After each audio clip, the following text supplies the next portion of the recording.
બહુ જ ભીડ છે અત્યારે અમે આ બે બહુ દોસ્તી તૈયારી કરી રહ્યા છે. તમે જોઈ રહ્યા છો આમના ઈરાદા આપણને ઠીક નહીં લાગી રહ્યા. મોર્નિંગ બધાને તો આપણે ઉઠી ગયા 8:30 જેવા સમથિંગ. તો હવે આપણે ચા પીશું, પછી નાવા જશું ને તૈયાર થઈ જશું. તો આપણે નહીં ધોઈને તૈયાર થઈ ગયા હતા. પહેલાં આપણે મંદિરમાં દર્શન કરી આવીએ, પછી આપણે જવાનું છે સપ્તેશ્વર.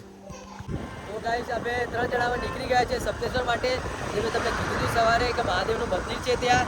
તો હવે આપણે મળીએ ત્યારે સીધા જઈ સપ્તેશ્વર માટે.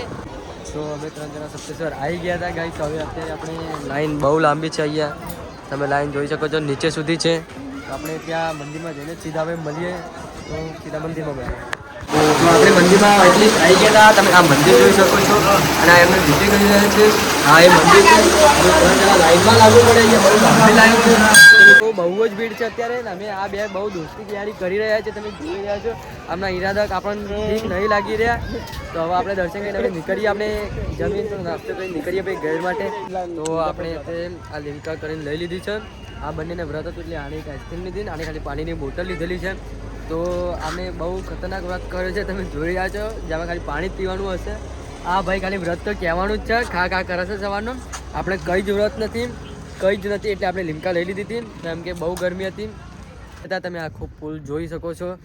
અત્યારે અમે અહીંયા બાઇક ઊભું કર્યું અને થોડી ફોટો પાડ્યા. જે ફોટો આપણે ઇન્સ્ટા પર પોસ્ટ કરશું તો તમે જોઈ લેજો. અને મંદિર ત્યાં પણ આપણે થોડા ફોટોસ ક્લિક કર્યા છે, તો એ બી ઇન્સ્ટા પર પોસ્ટ થશે. અને આની આઈડીમાં પણ તમે જોઈ શકો છો. જો ત્યાં નહીં દેખાય, સુરતના કારણે બહુ કારો દેખાશે આ માણસ. રિયલમાં બી કારો છે થોડો, એટલે થોડું પ્રોબ્લેમ થશે. તો હવે આપણે નીકળીએ ઘરે માટે, કેમ કે આપણે જવાનું છે હેર કટ કરાવવા. તો અમે નીકળી ગયા છીએ ઘરે જવા માટે. કેવું લાગે છે તમને?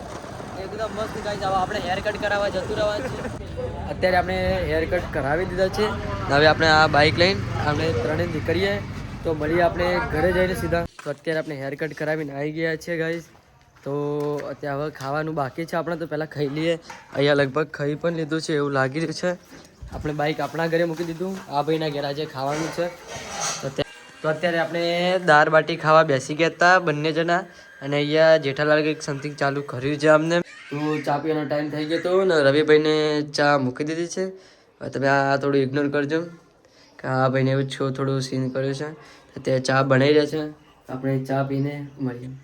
તો આજે અમારા ઘરના બહાર એક ફંક્શન જેવું ચાલી રહ્યું છે મહાશિવરાત્રિનું. તો બહુ જ ખતરનાક છે. જેને પણ ખબર હોય કે એ શું છે એ મને કમેન્ટ કરી.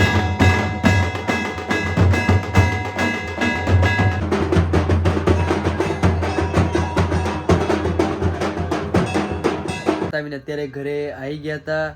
તો આપણે વિડીયોને અહીંયા જ એન્ડ કરીએ છીએ. અને જો વિડીયો ગમ્યો હોય તો લાઇક શેર કમેન્ટ જરૂર કરજો. અને આવા જ વિડીયો જોવા માટે તમે અમારી ચેનલને સબસ્ક્રાઈબ પણ કરજો. તો મળીએ આપણે બીજા વ્લોગમાં.